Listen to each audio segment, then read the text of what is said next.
അഞ്ചരക്കണ്ടിയിൽ BDS വിദ്യാർത്ഥി നിതിൻ രാജിന്റെ ആത്മഹത്യയുടെ പശ്ചാത്തലത്തിൽ നിതിൻ രാജിന്റെ സഹപാഠികളിൽ നിന്നും ആ കോളേജിലുള്ള മറ്റു കുട്ടികളിൽ നിന്നും തെളിവെടുപ്പ് നടത്തുവാൻ മൊഴിയെടുക്കുവാൻ വേണ്ടിയിട്ട് സാക്ഷിമൊഴികൾ രേഖപ്പെടുത്തുവാൻ വേണ്ടിയിട്ടാണ് ഇന്ന് ആരോഗ്യ സർവകലാശാല ഭരണസമിതി അംഗം മേജർ ജനറൽ അജിത് നീലകണ്ഠൻ നേതൃത്വത്തിലുള്ള ഉദ്യോഗസ്ഥർ കോളേജിലെത്തുക. അതുകൊണ്ട് തന്നെ അവിടെ എത്തിയതിനു ശേഷം അവരിൽ നിന്ന് ലഭിക്കുന്ന വിവരങ്ങൾക്ക് നിതിൻ രാജിന്റെ കൊലപാതകവും അല്ലെങ്കിൽ മരണവുമായി ബന്ധപ്പെട്ടുള്ള കേസിൽ വളരെയധികം നിർണായകമായ പങ്കുണ്ട്. അപ്പോൾ കണ്ണൂരിലെ നിലവിലത്തെ സാഹചര്യങ്ങളെക്കുറിച്ചും വിശദാംശങ്ങളെക്കുറിച്ചും നമ്മളോട് പങ്കുവയ്ക്കുവാൻ സന്തോഷ് കൂടി നമ്മളോടൊപ്പം ചേരുകയാണ്.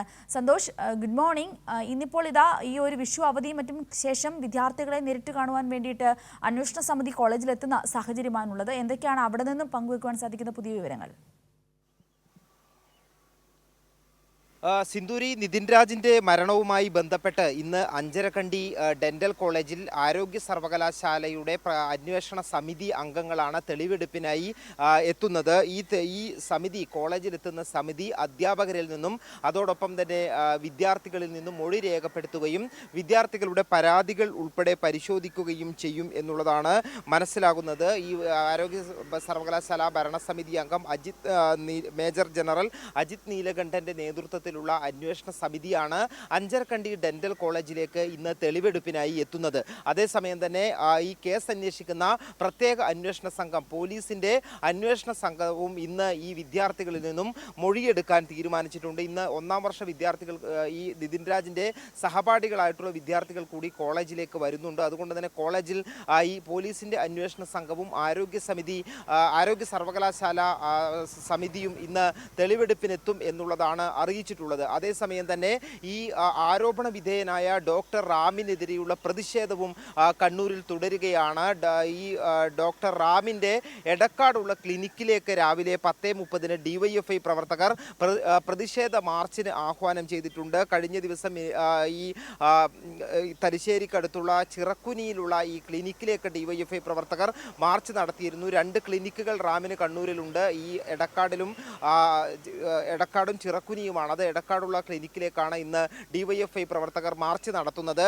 അതേസമയം തന്നെ കോളേജ് മാനേജ്മെൻറ്റുമായി ബന്ധപ്പെട്ടിട്ടുള്ള ഈ കൃത്യമായിട്ടുള്ള ഒരു വിവരങ്ങൾ പുറത്തേക്ക് വരുന്നില്ല എന്നുള്ളതാണ് പ്രധാനപ്പെട്ട കാര്യം. ഈ ഡോക്ടർ റാമിനെ പുറത്താക്കാൻ മാനേജ്മെൻറ്റ് തീരുമാനിച്ചിട്ടുണ്ട് എന്നുള്ള അനൗദ്യോഗിക വിവരങ്ങൾ കഴിഞ്ഞ ദിവസം പുറത്തു വന്നിരുന്നു. പക്ഷേ അതുമായി ബന്ധപ്പെട്ട ഉത്തരവുകൾ പുറത്തിറങ്ങുകയോ ഔദ്യോഗികമായിട്ടുള്ള സ്ഥിരീകരണം ഉണ്ടാവുകയോ ചെയ്തിട്ടില്ല.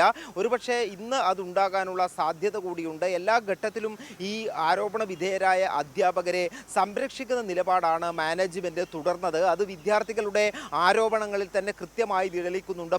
പലതവണ പരാതി നൽകിയെങ്കിലും മാനേജ്മെൻറ്റ് അത് പരിഗണിക്കാൻ തയ്യാറായില്ല എന്നുള്ളത് വിദ്യാർത്ഥികൾ, ഏറ്റവും അവസാന വർഷ വിദ്യാർത്ഥികൾ തന്നെ ചൂണ്ടിക്കാട്ടിയ കാര്യമാണ്. അവർ നേരത്തെ തന്നെ ഒന്നാം വർഷവും രണ്ടാം വർഷവും ഒക്കെ കൊടുത്ത പരാതികൾ പോലും മാനേജ്മെൻറ്റ് പരിഗണിച്ചിട്ടില്ല എന്നുള്ളതാണ് ആ വിദ്യാർത്ഥികൾ ഉന്നയിക്കുന്ന ആരോപണം. സമ്മർദ്ദം പല രീതിയിൽ ക്ലാസ് ബഹിഷ്കരിച്ചുകൊണ്ട് വിദ്യാർത്ഥികളുടെ സമരം ഒരു ഭാഗത്ത് നടക്കുന്നുണ്ട്.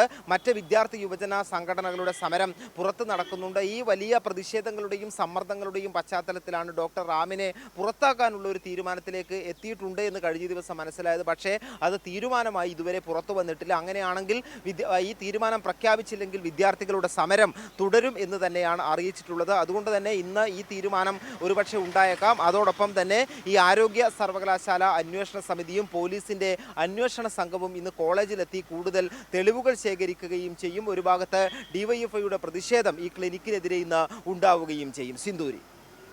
ശരി, വ്യക്തമാണ് സന്തോഷ്.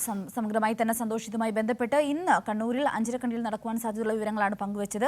സന്തോഷ് പറഞ്ഞതുപോലെ തന്നെ അതിശക്തമായ പ്രതിഷേധമാണ് ഈ വിഷയവുമായി ബന്ധപ്പെട്ട് ഉയർന്നുകൊണ്ടിരിക്കുന്നത്. DYFIയുടെ നേതൃത്വത്തിൽ ഇന്ന് റാമിൻ്റെ മറ്റൊരു ക്ലിനിക്കിലേക്കുള്ള പ്രതിഷേധ മാർച്ചും മറ്റും സംഘടിപ്പിക്കപ്പെടുന്നുണ്ട്. എന്തായാലും ഇന്ന് ഈ വിദ്യാർത്ഥികൾ ഈ അന്വേഷണ സംഘത്തിനോട് മൊഴി രേഖപ്പെടുത്തുമ്പോൾ പുറത്തു വരുവാൻ സാധ്യതയുള്ളത് നമ്മൾ അറിഞ്ഞതിനേക്കാൾ കൂടുതൽ ഗുരുതരമായ കാര്യങ്ങളായിരിക്കും എന്ന് തന്നെയാണ് നമ്മൾ പ്രതീക്ഷിക്കുന്നത്. എന്തായാലും എത്രയും പെട്ടെന്ന് റാമിനെയും സംഗീതയും പിടികൂടുക എന്നുള്ളതാണ് ഏറ്റവും പ്രാഥമികമായ ദൗത്യം. അതിൻ്റെ തരത്തിലുള്ള അന്വേഷണങ്ങളും ഊർജിതമാണ്.